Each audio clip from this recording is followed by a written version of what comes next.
Once you can slide your feet up and down as you transfer the weight into your hands chest to the wall, you are ready to bail. I suggest that you master first the bailing technique with an anterior pelvic tilt.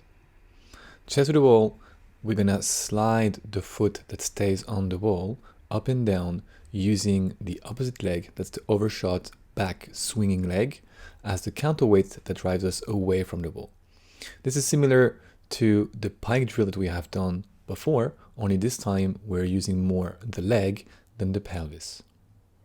As usual, keep the shoulders stacked over the hands and allow the pelvis to travel with the impetus provided by this swinging leg instead of keeping it sagging towards the wall.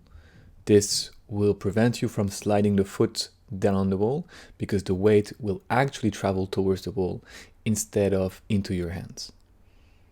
There's no need to try to bail, you're just trying to slide up and down and then come back down if need be.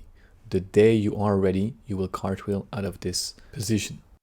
This leap of faith, of course, has a few shades of gray in it.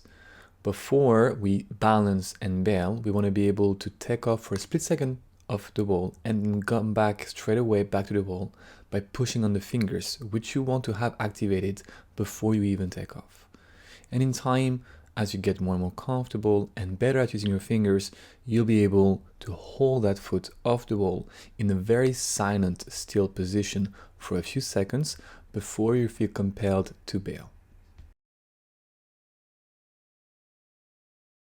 To spice things up after that, you can try piking off that wall and similarly bailing out of it, trying to hold the feet off the wall for a few seconds as you push on your fingers.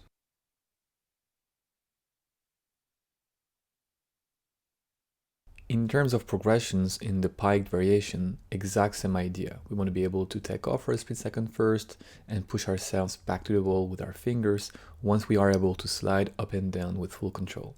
And then in time, balance longer and longer before you feel compelled to bail.